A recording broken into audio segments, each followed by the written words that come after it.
বাংলাদেশ সরকারের মাননীয় প্রধানমন্ত্রী রাজনৈতিক সহকারী ডক্টর রাশেদ খান, এই কলেজের সম্মানযোগ্য অধ্যক্ষ, সাবেক দুইজন শিক্ষক মন্ডলী, সাংবাদিক ভাইরা, ছাত্রছাত্রীবৃন্দ, সকল উপস্থিত সবাইকে জানাই সালাম। আসসালামু আলাইকুম। ঝিনাইদহ কৃষ্ণচন্দ্র মহাবিদ্যালয় সম্পূর্ণ সরকার কর্তৃক নিয়ন্ত্রিত। প্রত্যেকটা বিল্ডিং এর ব্যাপারে আমি জানি, সাবেক আমাদের প্রিয় নেতা শিক্ষা কমিটির সদস্য ছিলেন এবং তৎকালীন সময়ে বিল্ডিং গুলো করা হয়েছিল এবং অনার্স কোর্স চালু করা হয়েছিল। এটাও বিগত বিএনপির সময় অনার্স কোর্স চালু করা হয়। এই কলেজ যা অনার্স হওয়ার পরে আমরা এই হোস্টেলের নামকরণ করেছিলাম। আসলে যে যে কথাই বলুক, আজকে এই কলেজে আমরা আসছি, আমরা রাষ্ট্রীয় ক্ষমতায় আসি বলেই আমাদেরকে বলা হয়েছে বা আমার আসার সুযোগ হয়েছে। আর যেহেতু আসার সুযোগ হয়েছে, রাষ্ট্র ক্ষমতায় আমরা আছি, এই কেশবচন্দ্র মহাবিদ্যালয় যার সাথে ঝিনাইদহ যত বড়ই দামি মানুষ হোক না কেন, তাদের হৃদয়ের সম্পর্ক আছে। এখান থেকে এই বিদ্যালয় সমস্যাগুলো আছে। সম্মানিত অধ্যক্ষ সাহেব দায়িত্ব নেওয়ার পরে ওনার সাথে আমি একদিন আমার অফিসে জেলা পরিষদে বসে আমরা দীর্ঘ সময় কথা বলেছি। আমি স্যারকে বলেছি, স্যার কলেজের মৌলিক যে সমস্যাগুলো আছে এবং মাননীয় আইন ও সংসদ বিষয়ক মন্ত্রণালয়ের দায়িত্বপ্রাপ্ত মাননীয় মন্ত্রী আসাদুজ্জামান এমপি সাহেব সাথে আমরা কথা বলেছি। প্রধানমন্ত্রী রাজনৈতিক সহকারী আজকে আমাদের মাঝে, আপনাদের মাঝে আসছেন। তাদের দুইজনকে সাথে নিয়ে আমি যেহেতু ঝিনাইদহ গণতান্ত্রিক সরকার একটা ভগ্ন অর্থনীতি দাঁড়িয়ে রাষ্ট্র ক্ষমতায় আসছে, সেখান থেকে পর্যায়ক্রমে যে সমস্যাগুলো আছে ইনশাআল্লাহ সমস্যাগুলো সমাধান করার জন্য আমরা চেষ্টা করব। বিশ্বাস রাখেন ইনশাআল্লাহ হবে।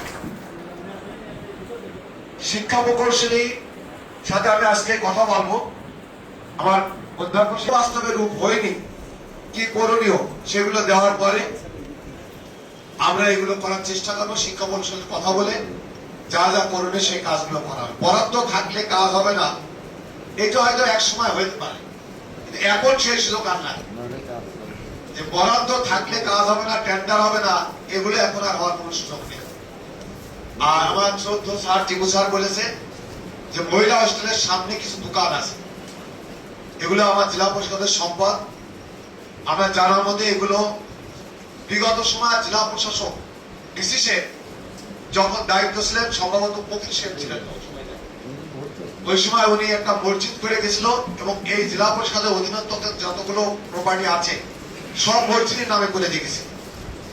আর মসজিদের সাথে কথা বলে, যেহেতু মসজিদের নামে যদি ওই মার্কেট থেকে থাকে, তাহলে সেখানে কতটুকু আমরা করতে পারবো জানি না। তবে যাতে ওখানে মেয়েদের হোস্টেলে যেতে কোনো বাধাগ্রস্ত বা কোনো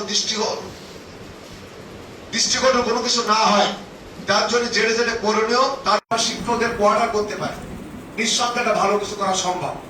সেটা করার জন্য যতটুকু করার চেষ্টা করা, আমি আপনাদের কথা দিচ্ছি, সেটা আমি নিজে দায়িত্ব নিয়ে আমাদের আইনমন্ত্রী সহ রাশেদ ভাইয়ের সাথে কথা বলে আমরা করার চেষ্টা করবো ইনশাআল্লাহ।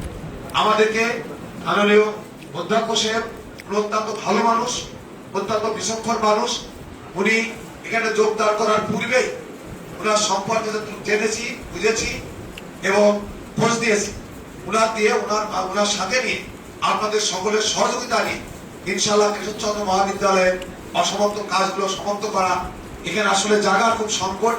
এই জায়গার ভিতরে আমাদের যে সমস্ত বিল্ডিং গুলো হয়ে গেছে, এই বিল্ডিং গুলো প্ল্যান কি আছে, নতুন করে বিল্ডিং করার জায়গা নাই, ক্যাম্পাসের ভিতর কোনো জায়গা নাই। যেখানে নতুন করে ক্যাম্পাসের ভিতর জায়গা নাই, এই বিল্ডিং এর উপর কতটুকু স্থাপনা তৈরি করা যাবে বা পাশে কতটুকু স্থাপনা তৈরি করা যাবে, এটা দেখে এটা আমাদের সিদ্ধান্ত নিতে হবে। সর্বোপরি আজকের এই আয়োজনের জন্য কেশবচন্দ্র মহাবিদ্যালয়ের সম্মানিত অধ্যক্ষ সহ যারা আয়োজন করে তাদেরকে ধন্যবাদ জ্ঞাপন করে, আমি আপনাদের ভাই, আমি আপনাদের সন্তান, আমি আপনাদের সাথে নিয়ে আমাদের শিক্ষা প্রতিষ্ঠানের মান উন্নয়ন, শিক্ষার মান উন্নয়ন, অবকাঠামো উন্নয়ন যা যা করণীয় আপনার যখন যে মুহূর্তে আমাকে বলবেন, আপনাদের সাথে থেকে কাজ করব। এই প্রতিশ্রুতিবদ্ধ আমার কথা শেষ করছি। সবাই ভালো থাকে, সবাইকে ধন্যবাদ। আসসালামু আলাইকুম।